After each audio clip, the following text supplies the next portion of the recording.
Sveiki, vidinės kūrybos erdvės žmonės. Štai ir vėl įvyko nedidelė pauzė mano pasidalinimuose. Tačiau šitas laikas iš tikrųjų buvo skirtas tam, kad susidėliotų taškai, taip pat mokslams mano numerologijoje, ką dabar studijuoju. Ir iš tikrųjų tai buvo toksai metas ir dar iki šios dienos turbūt pietų jaučiau, tarsi viskas stovi, tarsi rūkas kažkoks plaukioja galvoj. Ir ta savijauta tokia įdomesnė, galbūt, sakykime, negu šiaip turėtų būti, kada reikia tiesiog išbūti, leisti tikėti viskam, neužsiparinti, kaip sako žmonės liaudiškai. Tai aš tai taip ir visą tą laiką praleidau, kada nebuvau su jumis. Nebuvau labai ilgai, bet vis tiek. Ir dar tuo pačiu metu paleidau numerologijos savęs pažinimo kursą, kuris dabar vyksta, Tavo sėkmės žvaigždė. Ir mes jau pradėjom studijas, susirinko nuostabi grupė ir mes neriam į skaičių kelmes. Tačiau kalbant apie tai, kas vyko paskutiniu metu, dalinsiuosi kaip visada tik tai iš savo pozicijos, niekaip nepiršdama jum nieko. O jūs savo ruoštu pasižiūrėkite į savo gyvenimus, pastebėkit, patyrinėkit ir galbūt kažką tai atrasite, kas rezonuoja.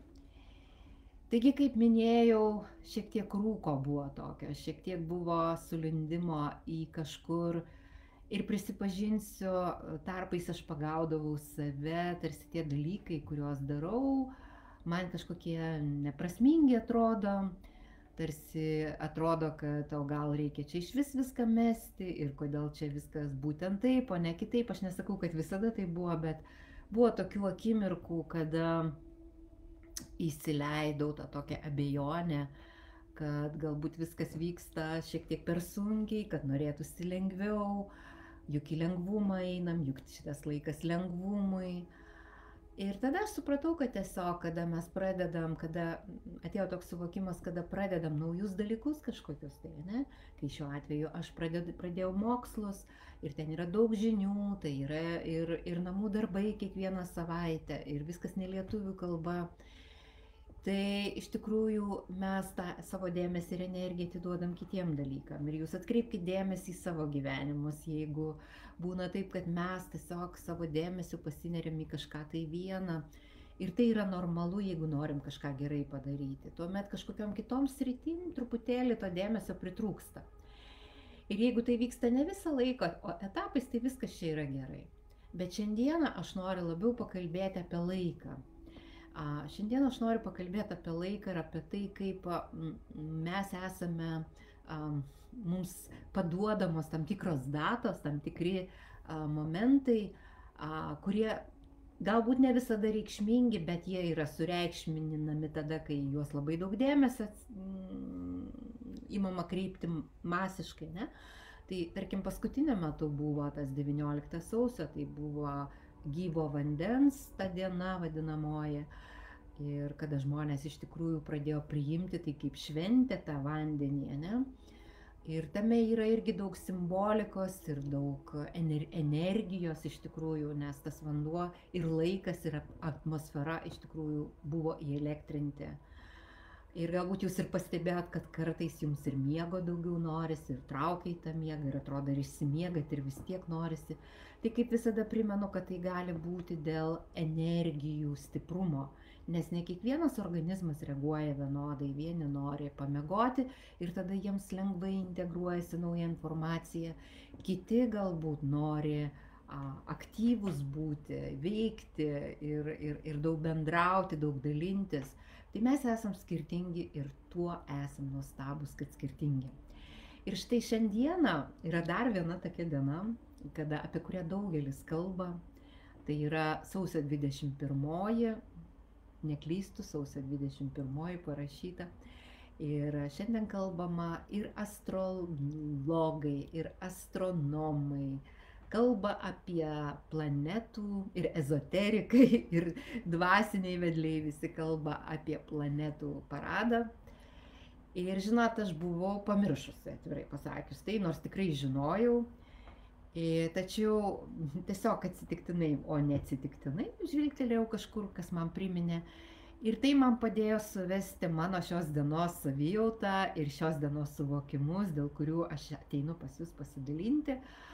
Tai iš tikrųjų šiandien iš pat ryto pajutau labai daug energijos. Nu, tikrai beprotiškai daug, iki galvos skaudėjimo ir spaudimo. Didžiulio. Nu, man atrodo, kad jisai sukilo netgi, nes netgi spengia ausyse. Ir tuo pačiu, kada labai didžiulė energija užplūdo,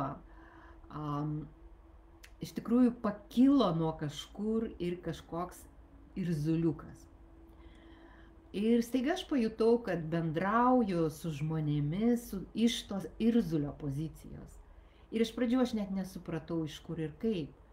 Tačiau vėliau vienas žmogus man tai priminė, kaip svarbu būtent šiandien neįsileisti. Aišku, kiekvieną dieną tai yra svarbu.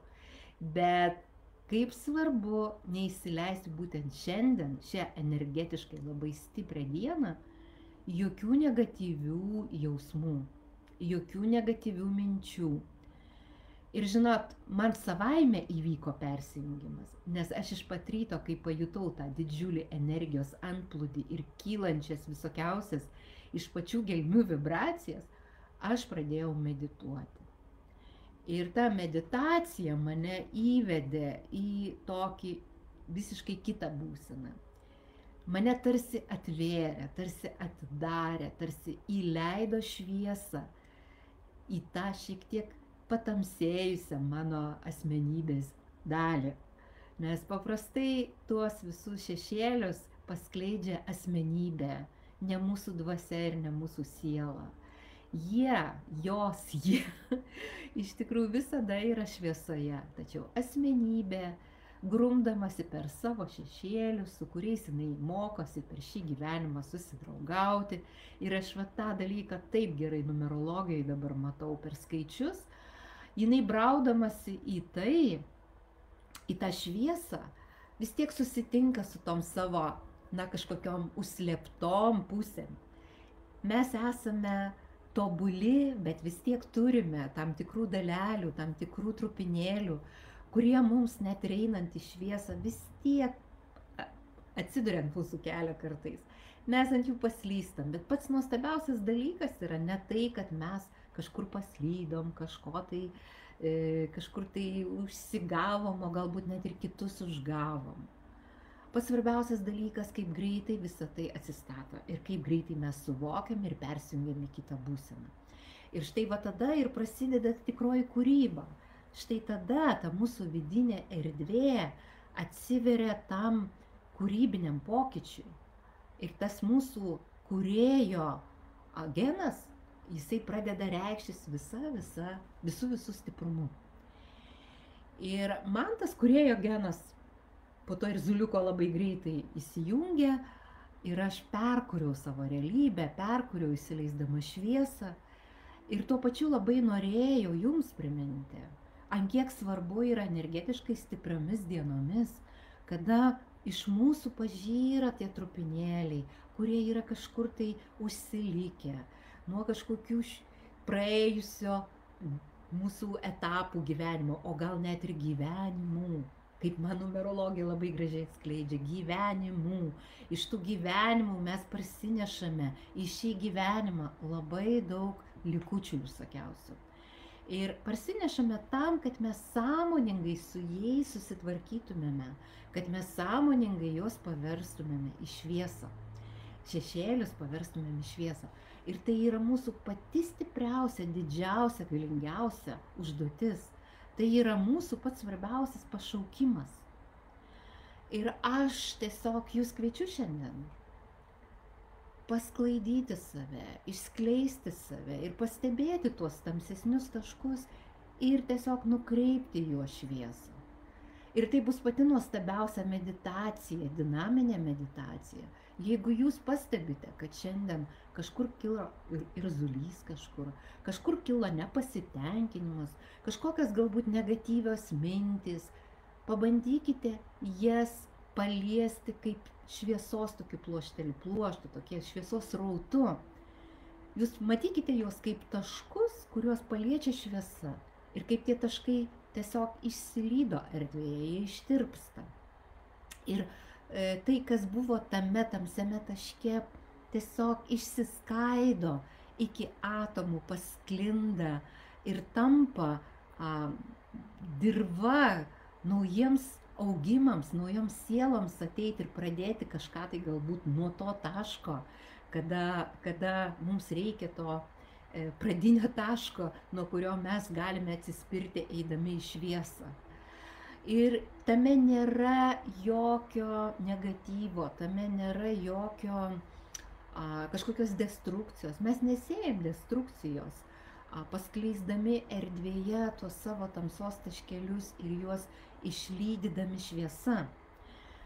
Tame nėra nieko, tame yra tiesiog kaip ir dirvoje sunyksta augalai, jie tampa trąša kitiems augalams. Ne? Tai lygiai taip pat ir mūsų visos emocijos, iš tikrųjų visi tie dalykai atpažinti ir paleisti į erdvę, įsiskaidyti, jie pavirsta kažkam trąša, galbūt kažkokioms kitoms sąmonės mūsų, ne mūsų, o kitoms sąmonėms, kuriams reikia materijos, kad įsitvirtinti šitoj žemėje. Ir nenoriu jūsų nuvesti vien į tą tokį dvasinę tokią pusę, kurioje nėra to žemiškumo. Aš jau esu minėjus savo profilyje, kad mano šitų metų užduotis, ir čia gal esu minėjus, atrasti tuos A ir Z taškus, kurie susijungia tarpusavyje ir sudaro gražų begalybės ir balanso ženklą. Kada viena persilieja į kitą, kada dvasia persilieja materiją, kada materija persilieja su dvasia. Ir todėl visose dalykuose aš vis labiau kviesiu jūs nenuskraidyti, nenuskristi kažkur, bet atrasti tuos žemiškus sąlyčio taškus, kurie mums padeda įleisti šaknis į tą materiją ir išskleisti šakas danguje dvasioje. Čia aš matau pačią didžiausią mūsų kaip žmonių tokią užduotį gyvenant žemėje ir ypač šituo laiku. Dar vienas dalykas, kurį noriu pasakyti ir pabrėžti apie šitą dieną, kada tos planetos įsirikiuoja. Ir aš dabar tiksliai nepamenu, man jau reikėtų pasitikrinti kažkur tai, bet pasakysiu taip, kaip plaukia iš atminties, kad arti va šitos dienos kažkada tai turi būti ir, o gal jau ir yra visų daugelio 5 berods planetų perėjimas į kitus ženklus. Ir tai reiškia kągi, tai reiškia, kad visuotinį pasikeitimą energijų. Kai tiek daug planetų pereina į kitus ženklus, tai rodo didžiulį virsmą. Lygiai taip pat kaip planetų paradas, koks yra šiandien. O kažkas panašaus bus ir 28 dieną, tik tai tada kita tvarka tas planetos įsirikiuos. Tai bus planetų konjunkcija, truputėlį kitaip vadinasi. Bet planetų paradas, kaip yra dabar, tai jis duoda didžiulį energetinį krūvį, kuris duoda krūvį ne vien tik tai Žemei ir Žemės gyventojams, bet jis duoda visai galaktikai, turbūt taip reikėtų pasakyti, nes tai yra labai didelė jėga. Kodėl aš tai akcentuoju? Aš tai akcentuoju todėl, kad tai yra ir didžiulis kūrybinis potencialas, nes daugelis sako, kad būtent nuo šios dienos, nors yra labai sunku tuose kosminiuose virsmuose, užbrėžti liniją, kad štai nuo šiandien jau mes perėjome 5D, jau nuo šiandien mes esame vandenių epochoje, jau nuo šiandien mes tenai esame pereinami į kitą, kažkokį mus perneša į kitą visiškai lygmenį, ne? Ne, tai viskas vyksta palaipsniui, viskas vyksta gražiais, ta prasme, plaukiančiai. Nėra tokių kažkokių aštrių, tokių, ačiū Dievui, nėra aštrių perėjimų. Ir tai yra iš tikrųjų ir visų žmonių nuopelnas, nes kintanti sąmonė, kuo daugiau yra kintančių sąmonių, prabundančių šviesai, tuo labiau tie dalykai tampa švelnesni, kurie vyksta Žemėje, ne? O jie vyksta ir vyksta. Ne? 25 metai yra tam tiems nuostabiems virsmams skirti. Ir būtent šiandien yra va tas galbūt taškas, taip sakykim, tas negrįžtamas taškas, taip galima pasakyti. Daugelis sako, kad tai yra ir tas planetų paradas kaip ir liudija apie tai, kaip ir paskelbė visam kosmosui, kad mes jau nebegrįžtam atgal, mes peržengėm tą ribą ir mes, tai tarsi kažkoks savotiškas portalas vėlgi, kada mes pereinam į tą šviesos laiką. Ir žmonėm, kurie eina šviesos keliu, jau ne vieni metai, jūs būtent tokie esat.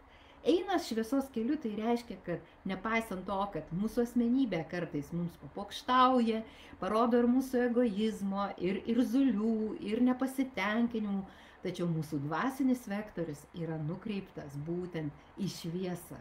Ir kada mes tuo tikslu pasirenkam šviesą, ateina mum ir tokie dalykai ir įvykiai kažkokie tokie, kurie mus veda į tą šviesą. Tada ateina ir mūsų žmonės tokie, kurie mus veda į šviesą. Ir mokytojai tokie, kurie veda į šviesą.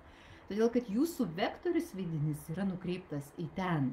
Ir jau kitur mūsų, ir jūsų taip pat, mūsų visų, jau niekaip nuo to kelio nenustums, jeigu tas vektorius yra pasirinktas ir yra tvirtas. Ir aš tikiu, kad mes visi iš tikrųjų galime labai daug ką pakeisti. Ir pakeičiame viską ne tuo, kad einam su transparantais arba komentarus rašom, kaip nesutinkam su kažkuo ir kad mūsų tiesa yra tokia. Ne, mes pakeičiame viską tada, kada tuos savo taškus, kurie yra tamsesni, išryškėja tamsesni taškai mūsų asmenybėje, nusišviečia, apsišviečia ir išsiskaido erdvėje, suvokti, atpažinti ir paleisti. Ir tada mes įnešam patį didžiausią indėlį į žemės, į mūsų visų artimųjų kaitą. Va štai čia ir prasideda ta didžioji meilės pamoka, besąlyginės meilės pamoka, kada mes besąlygiškai mylim save kaip šviesos būtybę. Ir mūsų suvokimas, kad aš esu šviesos būtybė, šviesos ir kūrėjo dalis, didžioji, maža galbūt, bet tos visumos dalis ir daro tą didžiulį pokytį visame kame. Ir keičia mus pačius, ir keičia tai, kas yra aplinkui. Ir suklosto mūsų gyvenimuose būtent tokius įvykius, kurie mums padeda vis lengviau ir lengviau eiti tuo šviesos keliu. Todėl šiandieną, aš vėl švenčiu ir kviečiu jūs taip pat švęsti. Aš švenčiu tuo, kad mano keli taškeliai tamsesni išsiskaidė erdvėje, atpažinti, paleisti. Aš švenčiu tai, kad mes visi pereinam į naują laiką, ar mes visi įgauname daugiau galimybių šviestis, skleistis, kurti. Aš švenčiu šitą dieną, kaip ir galbūt kitas dienas aplink ją ir nesureikšminu kažkaip ypatingai visų dienų, bet yra tos energetiškai stiprios dienos ir tiesiog jos yra nuostabios tuo, kad galbūt stipresnės negu prieš tai buvusios, duodančios mums daugiau galimybių įsiskleisti. Tai aš švenčiu šitą dieną kaip mūsų esminių pašaukimų, kiekvienas turi kaip siela, kaip dvasia pašaukimą, kuo daugiau šviesos taškų surinkti savo kasdienybėje ir savo gyvenime, kad šviesos taškų surinkti, o ne tamsos akmenukų surinkti. Ir tada mūsų gyvenimas tampa lengvesnis visom prasmėm. Tada visos baimės išsilaksto kaip pelės. Ir tada mes visi įgauname daugiau galimybių realizuoti tuos talentus, tas savo savybės, savo tas užduotis, dėl kurių mes atėjom šitą gyvenimą. Ir šiandien linkiu jums tiesiog išlikti šviesoje. Tiesiog pamedituoti ties tuo, kad jūs esate šviesos būtybė ir kad jums duota begalybė galimybių būti pačia šviesiausia savo versija. Šiandien tiek, susitiksime kitais kartais. Linkiu jums nuostabios planetų paradų dienos ir tegu laimina jūs Dievas su meile.